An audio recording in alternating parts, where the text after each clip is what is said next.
വരാൻ നിൽക്കരുത്. നിങ്ങളുടെ ബ്രേക്കിൻ്റെ കാര്യങ്ങളൊക്കെ പ്രശ്നമാണ്. പിന്നെ നിങ്ങൾ ആ ഒരു കിറ്റ് ഫുള്ള് മാറ്റേണ്ട സിറ്റുവേഷൻസ് കാര്യങ്ങളൊക്കെ വരും. അപ്പോൾ അതിലേക്ക് നിങ്ങൾ നിൽക്കരുത്, റീഫിൽ ചെയ്യരുത്, ഒരിക്കലും റീഫിൽ ചെയ്യരുത്. അത് പറയാൻ കാരണം എന്താണെന്ന് വെച്ച് കഴിഞ്ഞാൽ, ഒരു കാര്യം ശ്രദ്ധിക്കുക, നിങ്ങളൊരു വണ്ടി കൊണ്ടു നടക്കുന്നുണ്ടെങ്കിൽ മസ്റ്റായിട്ടും അതിനെ മെയിൻറ്റെയിൻ ചെയ്യുക.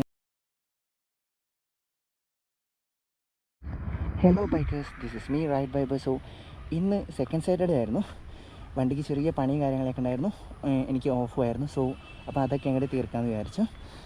ഞാൻ രാവിലെ ഇറങ്ങിയിട്ടുണ്ട്. വീഡിയോസും കാര്യങ്ങളൊന്നും എടുത്തിട്ടുണ്ടായില്ല. അപ്പം ഗോപ്രോയിൽ ബാറ്ററി ഇല്ലാത്തതുകൊണ്ട് വീഡിയോസും കാര്യങ്ങളൊന്നും എടുക്കാൻ പറ്റിയില്ല. ഞാൻ ഗോപ്രോ ഒക്കെ വലിയ കാര്യത്തിൽ എടുത്തു വെച്ചു, പക്ഷേ ചാർജ് ചെയ്യാൻ മറന്നുപോയി. അപ്പോൾ വീഡിയോസൊന്നും എടുത്തിട്ടുണ്ടായില്ല. ഇപ്പോൾ കംപ്ലീറ്റ് പണി കഴിഞ്ഞു. തിരിച്ചു വരുന്ന വഴിയാണ്. എസ്റ്റിയിൽ യമഹയിലാണ് കാണിച്ചത്. സംഭവം എന്താണെന്ന് വെച്ച് കഴിഞ്ഞാൽ, എൻ്റെ ബ്രേക്ക് ഭയങ്കര സ്പോഞ്ച് ചെയ്യണ്ടായിരുന്നു. ഫ്രണ്ട് ബ്രേക്ക് ഭയങ്കര സ്പോഞ്ച് ചെയ്തിട്ട് ആ ഒരു ബൈറ്റ് കാര്യങ്ങളൊക്കെ മിസ്സായിട്ടുണ്ടായിരുന്നു.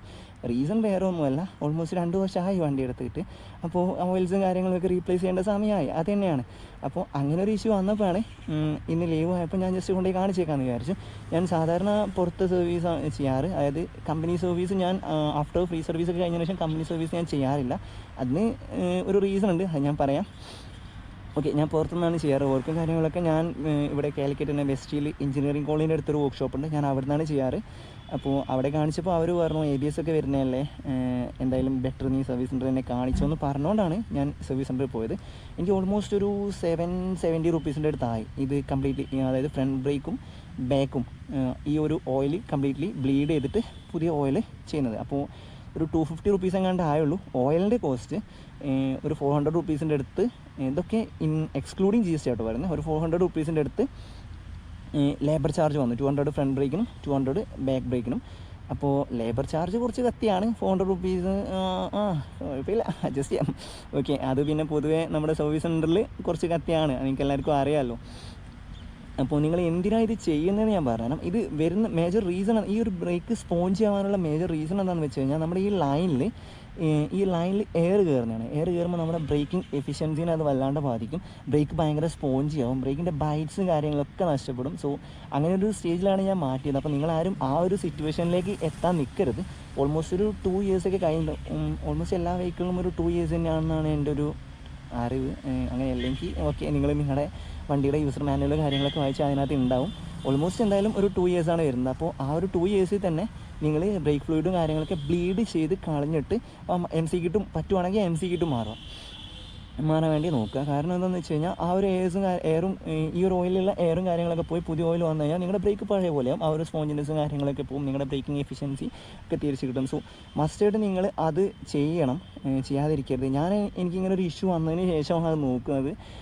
അറിയാത്തതുകൊണ്ടല്ല കേട്ടോ, എനിക്കറിയാം 2 ഇയേഴ്സിൽ ഇത് മാറണമെന്ന് എനിക്കറിയാം. ഒന്നാമത് സമയം കിട്ടിയില്ല എന്ന് മാത്രമല്ല, വേറെ ഇഷ്യൂസ് കാര്യങ്ങളൊന്നും ഇതുവരെ വന്നിട്ടുണ്ടായില്ല. അപ്പോൾ ഇപ്പോൾ വന്നപ്പോഴാണ് ഞാൻ മാറുന്നത്. അപ്പോൾ ഇങ്ങനെ വരാൻ നിൽക്കരുത്. നിങ്ങളുടെ ബ്രേക്കിൻ്റെ കാര്യങ്ങളൊക്കെ പ്രശ്നമാണ്. പിന്നെ നിങ്ങൾ ആ ഒരു കിറ്റ് ഫുള്ള് മാറ്റേണ്ട സിറ്റുവേഷൻസ് കാര്യങ്ങളൊക്കെ വരും. അപ്പോൾ അതിലേക്ക് നിങ്ങൾ നിൽക്കരുത്. നിങ്ങൾ മസ്റ്റായിട്ടും ഒരു 2 ഇയേഴ്സിൽ നിങ്ങൾ മാറ്റാൻ നോക്കുക. എനിക്ക് കുറച്ച് തിരക്കും കാര്യങ്ങളൊക്കെ ആയി. പിന്നെ ഞാൻ പറഞ്ഞല്ലോ, എനിക്ക് വലിയ ഇഷ്യൂസോ കാര്യങ്ങളൊന്നും ഫീൽ ചെയ്യാത്തതുകൊണ്ടാണ് ഞാനിത് മാറ്റാതിരുന്നത്. ഇപ്പോൾ ആ ഒരു സ്പോഞ്ചിനെസ് കൂടെ വന്ന് ബ്രേക്കിംഗ് എഫിഷ്യൻസി, നമ്മൾ കുറച്ച് സ്പീഡിലൊക്കെ പോകുന്ന സമയത്താണ് നമുക്കത് കറക്റ്റ് ഫീൽ ചെയ്യുക. നമ്മൾ പിടിക്കുമ്പോൾ ആ ഒരു ബൈറ്റ് നമുക്ക് കിട്ടാത്തൊരു ഫീൽ. അപ്പോൾ അത് ഭയങ്കര ബുദ്ധിമുട്ടാണ്, ഭയങ്കര ഡേഞ്ചറുമാണ്. അപ്പോൾ നിങ്ങൾ ആരും അങ്ങനത്തെ ഒരു സിറ്റുവേഷനിലേക്ക് എത്താൻ വേണ്ടി വെയിറ്റ് ചെയ്യരുത്. മസ്റ്റായിട്ടും ഒരു 2 ഇയേഴ്സിൽ നിങ്ങളുടെ ബ്രേക്ക് ഓയിലും കാര്യങ്ങളൊക്കെ ബ്ലീഡ് ചെയ്തിട്ട് മാറ്റും. നിങ്ങൾ റീഫിൽ ചെയ്യരുത്, ഒരിക്കലും റീഫിൽ ചെയ്യരുത്. അത് പറയാൻ കാരണം എന്താണെന്ന് വെച്ച് കഴിഞ്ഞാൽ, ഈ ബ്രേക്ക് സ്പോഞ്ച് ആവുന്നതിൻ്റെ മെയിൻ റീസൺ എന്താണെന്ന് വെച്ച് കഴിഞ്ഞാൽ, ഈ ഒരു ലൈനിൽ എയർ കയറുന്നതാണ്. അപ്പോൾ നിങ്ങൾ റീഫിൽ ചെയ്ത് കഴിഞ്ഞാൽ ആ എയർ അവിടെ തന്നെ നിൽക്കും. നിങ്ങളുടെ ഓയിൽ ലെവൽ, ഈ റിസർവോയറിൽ ഓയിൽ ലെവൽ ഓക്കെ ആവുന്നേ ഉള്ളൂ, പക്ഷേ ആ ഒരു എയർ അവിടെ തന്നെ നിൽക്കും. നിങ്ങളുടെ ആ ഒരു സ്പോഞ്ചിനെസ്സോ കാര്യങ്ങളോ ഒന്നും പോയില്ല. ബ്രേക്കിൻ്റെ ആ ഒരു കറക്റ്റ് ബൈറ്റോ കാര്യങ്ങളോ നിങ്ങൾക്ക് കിട്ടില്ല. അപ്പോൾ നിങ്ങൾക്ക് എപ്പോഴൊക്കെ റീഫിൽ ചെയ്യാമെന്ന് വെച്ച് കഴിഞ്ഞാൽ, നിങ്ങൾ പലപ്പോഴും അതായത് ഒരു 2 ഇയേഴ്സ് ഒക്കെ ആവുന്നതിന് മുന്നേ നിങ്ങൾ പലപ്പോഴും പാഡും കാര്യങ്ങളൊക്കെ മാറ്റുന്ന സിറ്റുവേഷൻസൊക്കെ ഉണ്ടാവും. അപ്പോൾ അങ്ങനത്തെ സ്റ്റേജിൽ നിങ്ങളുടെ ഓയിൽ ലീക്കേജ് വന്നിട്ടുണ്ടെങ്കിൽ, നിങ്ങൾക്ക് ഇതുവഴിയോ അല്ലെങ്കിൽ ഇവിടെ തന്നെ, എനിക്ക് ഒരു തവണ ഉണ്ടായിട്ടുണ്ട്, ഇതുവഴി ബ്രേക്കിൻ്റെ ഓയിൽ ലീക്ക് വന്നിട്ടുണ്ടായിരുന്നു. ബ്രേക്ക് പാഡ് മാറുന്ന സമയത്ത്. അപ്പോൾ അങ്ങനത്തെ സിറ്റുവേഷൻസ് ഒക്കെ ഉണ്ടെങ്കിൽ അപ്പോൾ മാത്രം നിങ്ങൾ റീഫിൽ ചെയ്യുക. അതും റീഫിൽ ചെയ്യുന്ന സമയത്ത് നിങ്ങളുടെ നിലവിൽ ഏത് ഓയിലാണോ ഉള്ളത് അതേ ഗ്രേഡ് തന്നെ റീഫിൽ ചെയ്യാൻ ശ്രമിക്കുക. ഇതിനകത്ത് വരുന്നത് യമഹയുടെ R15 MT FZ വരുന്നത് .4 ഓയിലാണ്. അപ്പോൾ നിങ്ങൾ ഇൻ കേസ് റീഫിൽ ചെയ്യുവാണെങ്കിൽ മസ്റ്റായിട്ടും .4 തന്നെ റീഫിൽ ചെയ്യുക. കാരണം ഒരു .4 കൊണ്ടുപോയിട്ട് വേറെ ഗ്രേഡുള്ള ഓയിൽസ് കാര്യങ്ങൾ മിക്സ് ചെയ്യരുത്. ഏത് ഗ്രേഡാണോ നിങ്ങളുടെ വണ്ടിയിലുള്ളത് അത് തന്നെ റീഫിൽ ചെയ്യുക.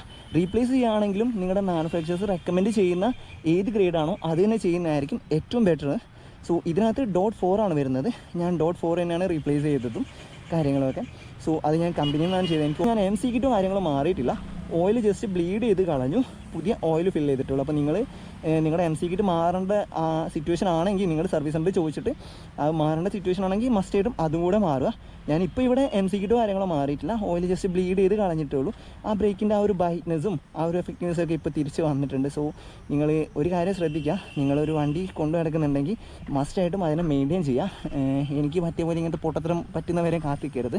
ബ്രേക്ക് കാര്യങ്ങളൊന്നും സ്പോഞ്ച് ആയിട്ട് ആ ഒരു എഫക്റ്റീവ്നെസ് ഒക്കെ കുറഞ്ഞ് എവിടെയും വല്ലയിടത്തും പോയി മറിഞ്ഞിട്ട് വീഴാൻ നിൽക്കരുത്. സോ അതിനൊക്കെ മുന്നേ തന്നെ മസ്റ്റായിട്ടും നിങ്ങൾ ശ്രദ്ധിക്കുക. നിങ്ങളുടെ വണ്ടി എടുത്തിട്ട് എത്ര കിലോമീറ്റർ ഓടി, നിങ്ങളുടെ സർവീസ് മാനുവലിൽ ഉണ്ടാവും പീരിയോഡിക്കൽ സർവീസസ് കാര്യങ്ങളൊക്കെ. ഇപ്പോൾ നിങ്ങളുടെ സർവീസ് മാനുവൽ നിങ്ങളുടെ യൂസർ മാനുവലിൽ ഇല്ലെങ്കിൽ നിങ്ങളുടെ സർവീസ് സെൻറ്ററിൽ നിങ്ങൾ കോൺടാക്ട് ചെയ്ത് കഴിഞ്ഞാൽ അവരുടെ അടുത്തൊരു ഇൻഫർമേഷൻ അവർ നിങ്ങൾക്കൊരു ഇൻഫർമേഷൻ പ്രൊവൈഡ് ചെയ്യും. കാരണം അവിടെ ഉണ്ടാവും, അവിടെ ഈ സർവീസിൻ്റെ മാനുവൽസും കാര്യങ്ങളും ഉണ്ടാവും. സോ അതിനകത്ത് മസ്റ്റായിട്ടും ഉണ്ടാവും ഡീറ്റെയിൽസ് കാര്യങ്ങളൊക്കെ എന്തായാലും ഉണ്ടാവും. അപ്പോൾ നിങ്ങൾക്ക് നിങ്ങളുടെ സർവീസ് സെൻറ്ററിൽ കോൺടാക്ട് ചെയ്ത് കഴിഞ്ഞാൽ നിങ്ങളുടെ പീരിയോഡിക് സർവീസസ് എന്തൊക്കെ വേണമെന്നുള്ളത് നിങ്ങൾക്ക് മനസ്സിലാക്കാൻ പറ്റും. യമഹയുടെ V3 വേണമെങ്കിൽ ഞാൻ ഇവിടെ കാണിക്കാം, എൻ്റെ കയ്യിലുണ്ട്. മറ്റു ബൈക്സിൻ്റെ നിങ്ങൾക്ക് വേണമെന്ന് വെച്ച് കഴിഞ്ഞാൽ നിങ്ങളുടെ സർവീസ് സെൻറ്ററിൽ കോൺടാക്ട് ചെയ്ത് കഴിഞ്ഞാൽ നിങ്ങൾക്ക് ആ ഒരു സർവീസ് മാനുവൽസും കാര്യങ്ങളും കിട്ടും. അപ്പോൾ മസ്റ്റായിട്ടും ആ ഒരു പീരീഡിൽ ആ വർക്ക് ചെയ്യാൻ നിങ്ങൾ ശ്രമിക്കുക. എൻ്റേത് ഇപ്പോൾ 2 ഇയേഴ്സിൽ ചെയ്യണമെന്നായിരുന്നു, പക്ഷേ ഞാൻ ചെയ്തത് 2 ഇയേഴ്സ് കഴിഞ്ഞ് ഓൾമോസ്റ്റ് 4 to 5 months ആയിട്ടുണ്ട്. എനിക്കിങ്ങനെ ഒരു ഇഷ്യൂ വന്നപ്പോഴാണ് ചെയ്തത്. അപ്പോൾ ആരും അതിന് നിൽക്കരുത്, ഭയങ്കര ഡേഞ്ചറാണ്. ബ്രേക്കിംഗ് എന്നൊക്കെ പറയുന്ന കാര്യം നമുക്ക് ഏറ്റവും അത്യാവശ്യമാണ്. ഒന്നാമത് നമ്മൾ സ്പീഡിലൊക്കെ പോകുന്ന സമയത്ത്, മെല്ലെ പോകുന്നതാണെങ്കിലും എങ്ങനെയാണെങ്കിലും ബ്രേക്ക് ഭയങ്കര ഇമ്പോർട്ടൻ്റ് ആണ്. സോ ആ ഒരു കാര്യത്തിൽ നിങ്ങൾ ഒരിക്കലും റിസ്ക് എടുക്കരുത്. നിങ്ങൾ മസ്റ്റായിട്ടും നിങ്ങളുടെ മാനുഫാക്ചേഴ്സ് പറയുന്ന കറക്റ്റ് പീരീഡിൽ തന്നെ ബ്രേക്ക് ഓയിൽസ് കാര്യങ്ങളൊക്കെ റീപ്ലേസ് ചെയ്യാൻ ശ്രമിക്കുക. അപ്പോൾ ശരി, ബൈ ബൈ.